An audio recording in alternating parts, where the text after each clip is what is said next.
ESG 전문 미디어 임팩트온과 2030 싱크탱크 안테나 살롱이 함께하는 두 번째 컨텐츠 큐레이팅 시간입니다.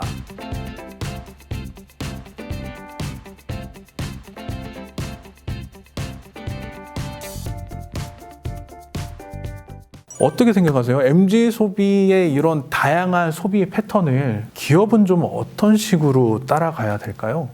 어려운 질문을 왜 나한테? 한 사람이 네.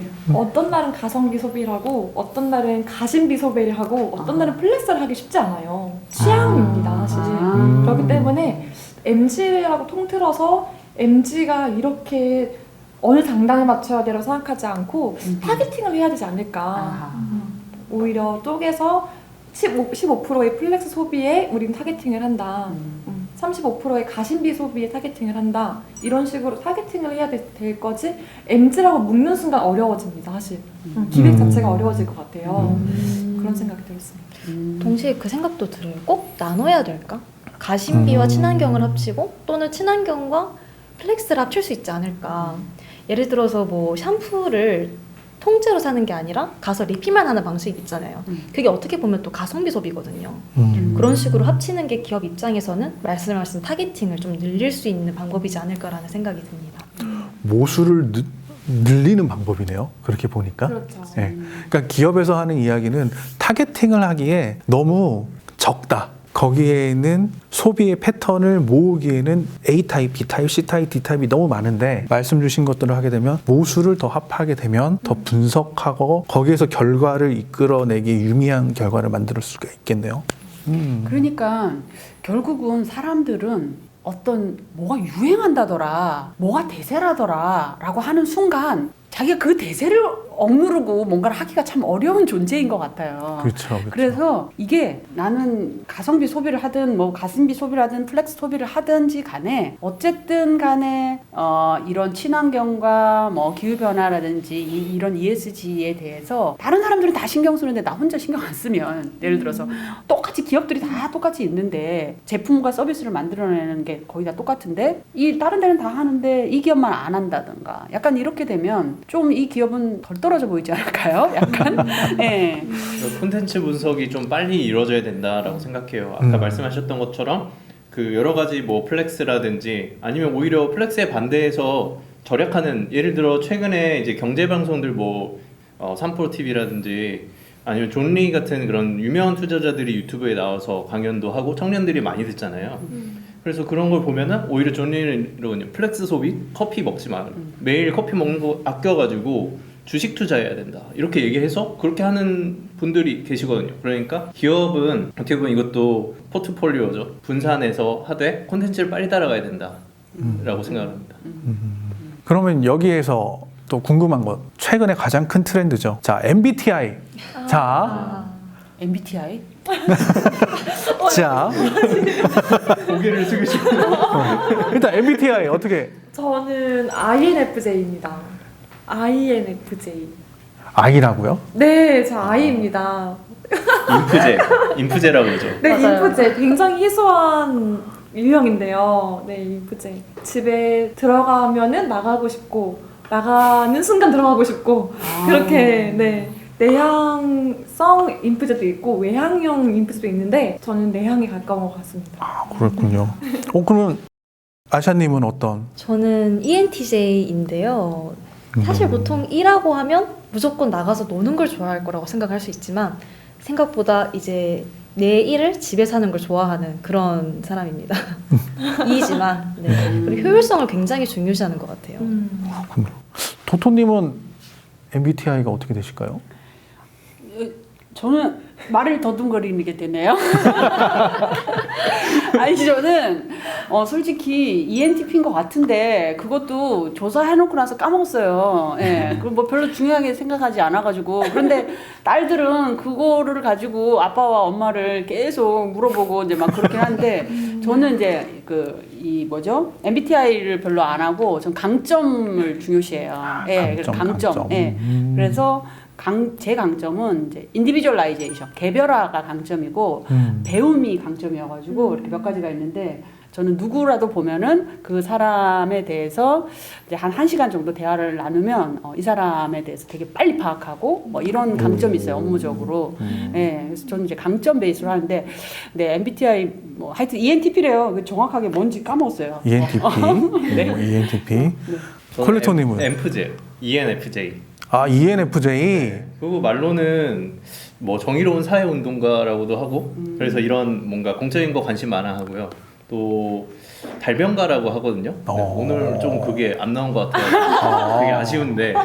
그렇죠, 그렇죠. 네. 그 아마 제가 아는 그 MBTI 중에서도 ENFJ가 참 좋은 걸로 저도 알고 있습니다. 아, 그런가요? 네. ENFP로서 달변가로서 이렇게 얘기를 하는데 사실 이런 그 MBTI가 유행하고 있는 것들을 생각을 해보면 많이 알고 싶어 하는 것 같아요. 너는 어떤 타입이야? 나는 이런 타입인데, 그럼 우리는 어떤 부분이 같고, 어떤 것들을 서로 맞춰가면서 이렇게 할 수 있겠다. 그러다가, 너는 나랑 같은 편인 줄 알았는데, I라고? 막 이렇게 하는 이제 그런 것들. 그러면서 뭔가 이제 소통의 도구로 MBTI가 운영이 되고 있는 게 아닌가라는 생각이 좀 들어요. 그런데, 이런 MBTI처럼 ESG도 기업을 나타내는 DNA로서 이런 세대들이 알고 싶어 하는 게 아닌가?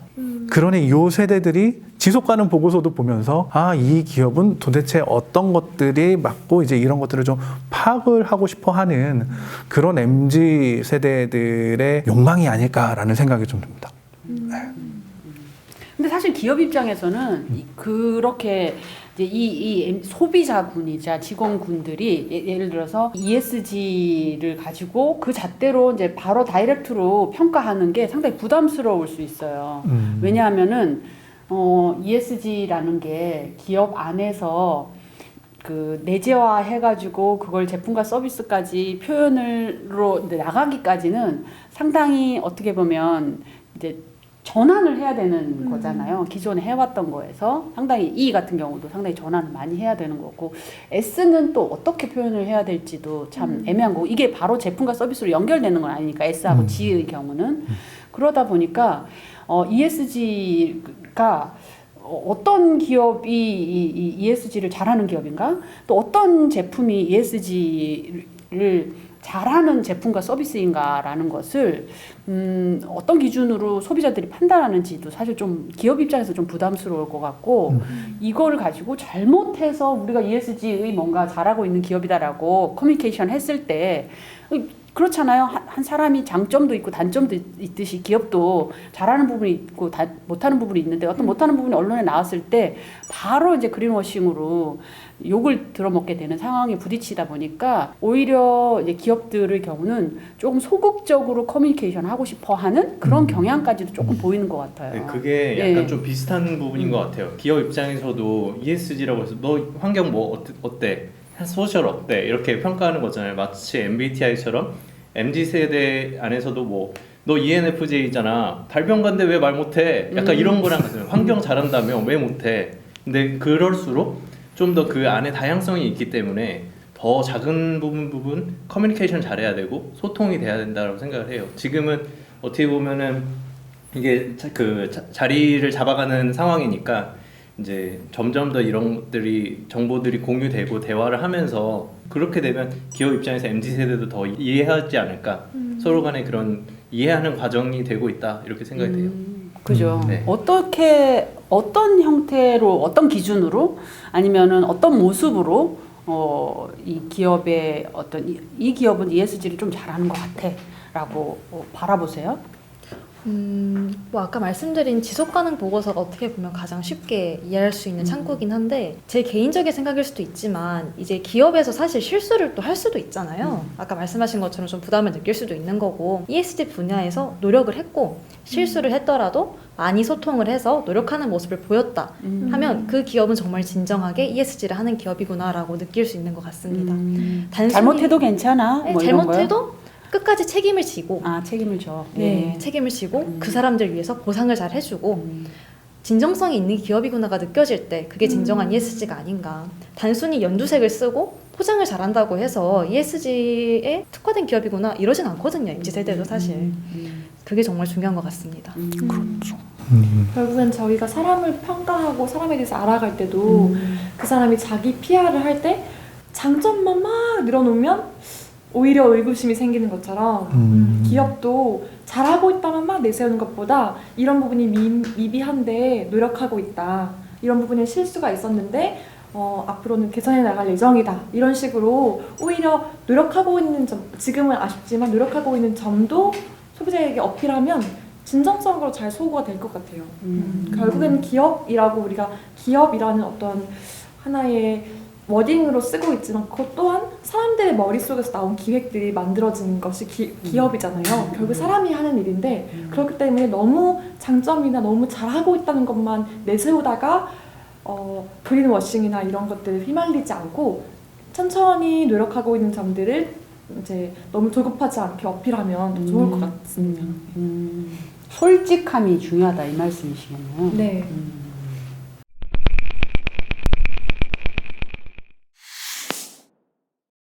지금까지 MZ세대에 대해서 저희가 한번 알아봤습니다.